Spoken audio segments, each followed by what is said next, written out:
ಇನ್ನೇನು ಎಕ್ಸಾಮಿನೇಷನ್ ಹತ್ರ ಬಂತು ಅನ್ಬೇಕಾದ್ರೆ ಎಲ್ಲ ಶಾಲಾ ಕಾಲೇಜುಗಳಲ್ಲಿ ರಿವಿಷನ್ ವರ್ಕ್ ಸ್ಟಾರ್ಟ್ ಆಗಿರುತ್ತೆ. ಟೀಚರ್ಸ್ ಪ್ರತಿದಿನ ಒಂದಲ್ಲ ಒಂದು ಟಾಪಿಕ್ಸ್ನ ಸ್ಟೂಡೆಂಟ್ಸ್ಗೆ ಕೊಟ್ಟಿರ್ತಾರೆ, ಓದ್ಕೊಂಡು ಬನ್ನಿ ಅಂತ ಹೇಳಿರ್ತಾರೆ. ಹಾಗೆ ಆ ಟಾಪಿಕ್ಗೆ ಸಂಬಂಧಪಟ್ಟ ಹಾಗೆ ಮರುದಿನ ಟೆಸ್ಟ್ ಕೂಡ ಕಂಡಕ್ಟ್ ಮಾಡ್ತಾ ಇರ್ತಾರೆ. ಇದು ಸಾಮಾನ್ಯವಾಗಿ ಎಲ್ಲ ಶಾಲಾ ಕಾಲೇಜುಗಳಲ್ಲಿ ಮಾಡುವಂತಹ ಒಂದು ರಿವಿಷನ್ ಮೆಥಡ್. ಆದರೆ ವಿದ್ಯಾರ್ಥಿಗಳು ಪ್ರಾರಂಭದಲ್ಲಿ ಈ ರಿವಿಷನ್ಗೆ ತೋರಿಸ್ತಾ ಇದ್ದಂತಹ ಇಂಟ್ರೆಸ್ಟ್ ಏನಾಗುತ್ತೆ, ಕಾಲಕ್ರಮೇಣ ಕಡಿಮೆ ಆಗ್ತಾ ಬರುತ್ತೆ. ಒಂದು ವಾರ ಚೆನ್ನಾಗಿ ಓದ್ಕೊಂಡು ಬರ್ತಾರೆ. ಆಮೇಲೆ ಒಂದು 7-8 ಡೇಸ್ ಆದಮೇಲೆ ವಿದ್ಯಾರ್ಥಿಗಳಿಗೆ ಆಸಕ್ತಿ ಕಡಿಮೆ ಆಗುತ್ತೆ. ಯಾವುದೇ ಟಾಪಿಕ್ಸ್ ಕೊಟ್ರೂ ಓದ್ಕೊಂಡು ಬನ್ನಿ ಅಂತ ಹೇಳಿದ್ರೂ ಕೂಡ ಅವರು ಓದ್ಕೊಂಡು ಬರೋದಿಲ್ಲ. ಟೆಸ್ಟ್‌ಗಳಲ್ಲಿ ಚೆನ್ನಾಗಿ ಪರ್ಫಾರ್ಮ್ ಮಾಡ್ತಾ ಇರೋದಿಲ್ಲ. ಟೆಸ್ಟ್‌ಗಳಲ್ಲಿ ತುಂಬ ಕಡಿಮೆ ಅಂಕಗಳನ್ನು ತೆಗೆದುಕೊಳ್ತಾ ಇರ್ತಾರೆ. ಯಾಕಂದರೆ ಓದ್ಕೊಂಡು ಬರೋದಿಲ್ಲ ಅವರು. ಯಾಕೆ ಹೀಗಾಗುತ್ತೆ? ಈ ರೀತಿಯಾದಂತಹ ರಿವಿಷನ್ ಮಾಡೋದ್ರಿಂದ ಏನು ಪ್ರಯೋಜನ? ಏನೂ ಪ್ರಯೋಜನ ಆಗೋದಿಲ್ಲ. ಒಂದು ಟೈಮ್ ವೇಸ್ಟ್ ಆಗುತ್ತೆ. ಎರಡನೇದು ಶಿಕ್ಷಕರಿಗೆ ಕರೆಕ್ಷನ್ ವರ್ಕ್ ಜಾಸ್ತಿ ಆಗುತ್ತೆ. ಹಾಗಾಗಿ ಈ ರೀತಿಯಾದಂತಹ ರಿವಿಷನ್ ಮೆಥಡ್‌ನ ನಾವು ಫಾಲೋ ಮಾಡೋದ್ರಿಂದ ಯಾರಿಗೂ ಪ್ರಯೋಜನ ಆಗೋದಿಲ್ಲ. ಇದರ ಬದಲಾಗಿ ನಾವು ಆಸಕ್ತಿದಾಯಕವಾದಂತಹ ಒಂದು ರಿವಿಷನ್ ಟೆಕ್ನಿಕ್ಸ್‌ನ ನಾವು ಯೂಸ್ ಮಾಡಿದ್ದೇ ಆದರೆ ವಿದ್ಯಾರ್ಥಿಗಳಿಗೂ ಕೂಡ ಅದು ತುಂಬ ಇಂಟ್ರೆಸ್ಟಿಂಗ್ ಆಗಿರುತ್ತೆ. ಹಾಗಾಗಿ ವಿದ್ಯಾರ್ಥಿಗಳು ಕೂಡ ಚೆನ್ನಾಗಿ ಓದ್ಕೊಂಡು ತರಗತಿಗೆ ಬರ್ತಾರೆ. ಹಾಗೇನೇ ಶಿಕ್ಷಕರಿಗೂ ಕೂಡ ಕರೆಕ್ಷನ್ ಹೊರೆ ಕಡಿಮೆ ಆಗುತ್ತೆ. ಹಾಗಾದರೆ ಯಾವೆಲ್ಲ ಟೆಕ್ನಿಕ್ಸ್‌ನ ನಾವು ಯೂಸ್ ಮಾಡ್ಬೋದು ಅನ್ನೋದನ್ನು ನಾನು ನನ್ನ ವಿಡಿಯೋಗಳಲ್ಲಿ ತಿಳಿಸ್ತಾ ಹೋಗ್ತೀನಿ. ಇವತ್ತಿನ ವಿಡಿಯೋದಲ್ಲಿ ನಾನು ಒಂದು ರಿವಿಷನ್ ಟೆಕ್ನಿಕ್‌ನ ಮಾತ್ರ ನಿಮ್ಮ ಜೊತೆ ಶೇರ್ ಮಾಡ್ಕೊಳ್ತಾ ಇದ್ದೀನಿ. ನನ್ನ ಮುಂದಿನ ವಿಡಿಯೋಗಳಲ್ಲಿ ಬೇರೆ ಬೇರೆ ರೀತಿಯಾದಂತಹ ರಿವಿಷನ್ ಟೆಕ್ನಿಕ್ಸ್‌ನ ನಾನು ನಿಮ್ಮ ಜೊತೆ ಶೇರ್ ಮಾಡ್ತಾ ಹೋಗ್ತೀನಿ. ಹಾಗಾಗಿ ವಿಡಿಯೋನ ಎಲ್ಲೂ ಸ್ಕಿಪ್ ಮಾಡದೆ ಕೊನೆವರೆಗೂ ನೋಡಿ. ತುಂಬ ಇಂಟ್ರೆಸ್ಟಿಂಗ್ ಆಗಿರೋ ವಿಡಿಯೋ, ತುಂಬ ಪ್ರಯೋಜನವಾಗುವಂತಹ ವಿಡಿಯೋ ಇದಾಗಿರುತ್ತೆ. ಹಾಗಾಗಿ ಮಿಸ್ ಮಾಡದೆ ಕೊನೆವರೆಗೂ ನೋಡಿ. ಎಲ್ರಿಗೂ ನಮಸ್ಕಾರ. ಇವತ್ತಿನ ವಿಡಿಯೋದಲ್ಲಿ ನಾನು ನಿಮಗೆ ತಿಳಿಸಿಕೊಡುತ್ತಿರುವಂತಹ ರಿವಿಷನ್ ಟೆಕ್ನಿಕ್ ಹಾಟ್ ಸೀಟ್ ಅಂತ. ಈ ಟೆಕ್ನಿಕ್ ಹೆಸರು. ಇದು ತುಂಬಾನೇ ಎಫೆಕ್ಟಿವ್ ಆಗಿರುವಂತಹ, ತುಂಬಾನೇ ಇಂಟ್ರೆಸ್ಟಿಂಗ್ ಆಗಿರುವಂತಹ ಒಂದು ರಿವಿಷನ್ ಟೆಕ್ನಿಕ್. ಸ್ಟೂಡೆಂಟ್ಸ್ ಅಂತೂ ಇದನ್ನ ತುಂಬಾನೇ ಎಂಜಾಯ್ ಮಾಡ್ತಾರೆ.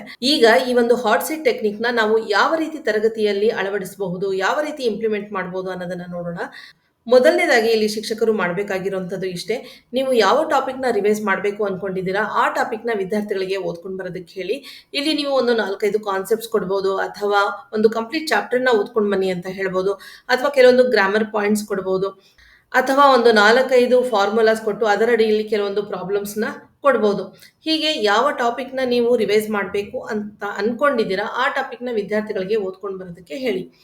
ಮಾರನೆಯ ದಿನ ಮರುದಿನ ತರಗತಿನಲ್ಲಿ ನೀವೇನ್ ಮಾಡಬೇಕು, ಆ ತರಗತಿಯಲ್ಲಿರುವಂತಹ ಎಲ್ಲ ವಿದ್ಯಾರ್ಥಿಗಳ ಹೆಸರನ್ನ ಸಣ್ಣ ಸಣ್ಣ ಪೇಪರಲ್ಲಿ, ಅಂದ್ರೆ ಸಣ್ಣ ಸಣ್ಣ ಚೀಟಿಗಳಲ್ಲಿ ಬರೆದು ಅದನ್ನ ಫೋಲ್ಡ್ ಮಾಡಿ ಯಾವುದಾದ್ರು ಒಂದು ಬೌಲಲ್ಲಿ ಅಥವಾ ಒಂದು ಬಾಕ್ಸಲ್ಲಿ ಹಾಕಿ ತರಗತಿಯ ಮುಂಭಾಗದಲ್ಲಿ ಒಂದು ಮೇಜಿನ ಮೇಲೆ ಇಡಿ. ನಂತರ ಯಾವ್ದಾದ್ರು ಒಂದು ಚೀಟಿಯನ್ನ ನೀವು ರ್ಯಾಂಡಮ್ ಆಗಿ ಪಿಕ್ ಮಾಡಿ, ಯಾವ ವಿದ್ಯಾರ್ಥಿಯ ಹೆಸರು ಬರುತ್ತಲ್ಲ ಆ ವಿದ್ಯಾರ್ಥಿಯನ್ನ ಕರೆದು ತರಗತಿಯ ಮುಂಭಾಗದಲ್ಲಿ ಒಂದು ಚೇರ್ ಅನ್ನ ಹಾಕಿ ಆ ವಿದ್ಯಾರ್ಥಿಯನ್ನ ಆ ಚೇರ್ ಮೇಲೆ ಕೂಡಿಸಿ. This is what we call it as hot seat ಅಂತ. ಅಂದ್ರೆ ಇದನ್ನ ನಾವು ಹಾಟ್ ಸೀಟ್ ಅಂತ ಹೇಳ್ತೀವಿ. ಈಗ ಏನ್ ಮಾಡಬೇಕು, ಉಳಿದಂತಹ ವಿದ್ಯಾರ್ಥಿಗಳು ಈ ವಿದ್ಯಾರ್ಥಿಗೆ ಯಾವ ಟಾಪಿಕ್‌ನ ನೀವು ಓದ್ಕೊಂಡು ಬನ್ನಿ ಅಂತ ಹೇಳಿರ್ತೀರಲ್ಲ, ಆ ಟಾಪಿಕ್ ಬಗ್ಗೆ ಅವರು ಈತನಿಗೆ ಪ್ರಶ್ನೆಯನ್ನ ಕೇಳಬೇಕು. ಅಂದ್ರೆ ಯಾವ ವಿದ್ಯಾರ್ಥಿ ಹಾಟ್ ಸೀಟ್ ಅಲ್ಲಿ ಕೂತ್ಕೊಂಡಿರ್ತಾನೆ, ಆ ವಿದ್ಯಾರ್ಥಿಗೆ ಉಳಿದಂತಹ ವಿದ್ಯಾರ್ಥಿಗಳು ಪ್ರಶ್ನೆಗಳನ್ನ ಆ ಟಾಪಿಕ್‌ಗೆ ಸಂಬಂಧಪಟ್ಟ ಹಾಗೆ ಕೇಳಬೇಕಾಗತ್ತೆ. ಇಲ್ಲಿಯೂ ಕೂಡ ನೀವು ರ್ಯಾಂಡಮ್ ಆಗಿ ಚೀಟಿಯನ್ನ ಪಿಕ್ ಮಾಡುವುದರ ಮೂಲಕ ಯಾವ ವಿದ್ಯಾರ್ಥಿಯ ಹೆಸರು ಬರುತ್ತೆ ಆ ವಿದ್ಯಾರ್ಥಿಗೆ ನೀವು ಪ್ರಶ್ನೆಯನ್ನ ಕೇಳೋದಕ್ಕೆ ಹೇಳ್ಬೋದು. ಆ ವಿದ್ಯಾರ್ಥಿ ಪ್ರಶ್ನೆಯನ್ನ ಕೇಳಿದಾಗ ಹಾಟ್ ಸೀಟ್ ಅಲ್ಲಿ ಕುಳಿತುಕೊಂಡಂತಹ ವಿದ್ಯಾರ್ಥಿ ಏನಾದರೂ ಆನ್ಸರ್ ಮಾಡದೇ ಇದ್ರೆ, ಯಾವ ವಿದ್ಯಾರ್ಥಿ ಪ್ರಶ್ನೆಯನ್ನ ಕೇಳಿರ್ತಾನೆ ಆತನೇ ಆ ಒಂದು ಪ್ರಶ್ನೆಗೆ ಉತ್ತರಗಳನ್ನ ಕೊಡಬೇಕಾಗತ್ತೆ. ಇಲ್ಲಿ ಇನ್ನೊಂದು ಮುಖ್ಯವಾದ ಅಂಶವನ್ನ ನೀವು ಗಮನಿಸಬೇಕು. ಪ್ರತಿಯೊಬ್ಬ ವಿದ್ಯಾರ್ಥಿಗೂ ಹಾಟ್ ಸೀಟ್ ಅಲ್ಲಿ ಕುಳಿತುಕೊಳ್ಳುವುದಕ್ಕೆ 2-3 ನಿಮಿಷಗಳ ಕಾಲ ಮಾತ್ರ ಅವಕಾಶವನ್ನ ಕೊಡಬೇಕು. ಯಾಕಂದ್ರೆ ತರಗತಿಯಲ್ಲಿರುವ ಪ್ರತಿಯೊಬ್ಬ ವಿದ್ಯಾರ್ಥಿಗೂ ಕೂಡ ಹಾಟ್ ಸೀಟ್ ಅಲ್ಲಿ ಕುಳಿತುಕೊಳ್ಳುವುದಕ್ಕೆ ಅವಕಾಶವನ್ನ ಕೊಡಬೇಕಾಗತ್ತೆ. ಇದರಿಂದ ಎಲ್ಲ ವಿದ್ಯಾರ್ಥಿಗಳು ಕೂಡ ಚೆನ್ನಾಗಿ ಓದ್ಕೊಂಡು ಬರ್ತಾರೆ. ಹಾಟ್ ಸೀಟ್ ಅಲ್ಲಿ ಕುಳಿತುಕೊಂಡಿರುವಂತಹ ವಿದ್ಯಾರ್ಥಿಯು ನೀವು ಯಾವ ಒಂದು ಟಾಪಿಕ್ ಹೇಳಿರ್ತೀರಾ ಅದ್ರ ಬಗ್ಗೆ ಚೆನ್ನಾಗಿ ಓದ್ಕೊಂಡು ಬಂದಿರ್ತಾರೆ. ಯಾಕಂದ್ರೆ ಅವರು ಉತ್ತರವನ್ನ ಕೊಡಬೇಕಾಗತ್ತೆ. ಹಾಗೇನೆ ಇತರ ವಿದ್ಯಾರ್ಥಿಗಳು ಕೂಡ ಪ್ರಶ್ನೆಗಳನ್ನ ಕೇಳ್ತಾರೆ. ಹಾಗೇನೆ ಆ ಪ್ರಶ್ನೆಗಳಿಗೆ ಅವರು ಉತ್ತರವನ್ನ ಕೂಡ ಕೊಡಬೇಕಾಗತ್ತೆ. ಹಾಗಾಗಿ ಅವರು ಕೂಡ ಚೆನ್ನಾಗಿ ಓದ್ಕೊಂಡು ಬರ್ತಾರೆ.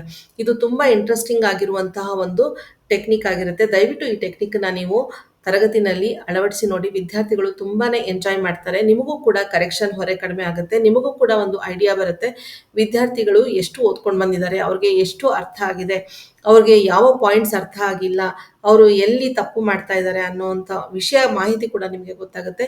ಕೊನೆಯಲ್ಲಿ ನೀವು ಕೂಡ ಆ ಒಂದು ಟಾಪಿಕ್‌ನ ಸಮ್ಮರೈಸ್ ಮಾಡಿ ಎಲ್ಲ ವಿದ್ಯಾರ್ಥಿಗಳಿಗೆ ಅವರ ಡೌಟ್ಸ್ ಏನಾದರೂ ಇದ್ದರೆ ಅಲ್ಲಿ ನೀವು ಕ್ಲಾರಿಫೈ ಮಾಡೋದಕ್ಕೂ ಕೂಡ ಸಾಧ್ಯ ಆಗುತ್ತೆ. ಈ ಹಾಟ್ ಸೀಟ್ ಟೆಕ್ನಿಕ್ ನಿಮಗೆ ಇಷ್ಟ ಆಗಿದೆ ಅಂತ ನಾನು ಅನ್ಕೊಳ್ತೀನಿ. ಹಾಗೇನೇ ನನ್ನ ಮುಂದಿನ ವಿಡಿಯೋದಲ್ಲಿ ಇನ್ನೊಂದು ಆಸಕ್ತಿದಾಯಕವಾದಂತಹ ಒಂದು ರಿವಿಷನ್ ಟೆಕ್ನಿಕ್‌ನ ನಿಮ್ಮ ಜೊತೆ ನಾನು ಶೇರ್ ಮಾಡ್ಕೊಳ್ತೀನಿ. ಈ ವಿಡಿಯೋದಿಂದ ನಿಮ್ಗೇನಾದರೂ ಪ್ರಯೋಜನ ಆಗಿದ್ರೆ ದಯವಿಟ್ಟು ಕಮೆಂಟಲ್ಲಿ ಮೆನ್ಷನ್ ಮಾಡಿ. ಹಾಗೆ ಈ ವಿಡಿಯೋ ನಿಮಗೆ ಇಷ್ಟ ಆಗಿದ್ರೆ ಲೈಕ್ ಮಾಡಿ, ಶೇರ್ ಮಾಡಿ, ಹಾಗೆ ಚಾನಲ್‌ನ ಸಬ್ಸ್ಕ್ರೈಬ್ ಮಾಡಿ.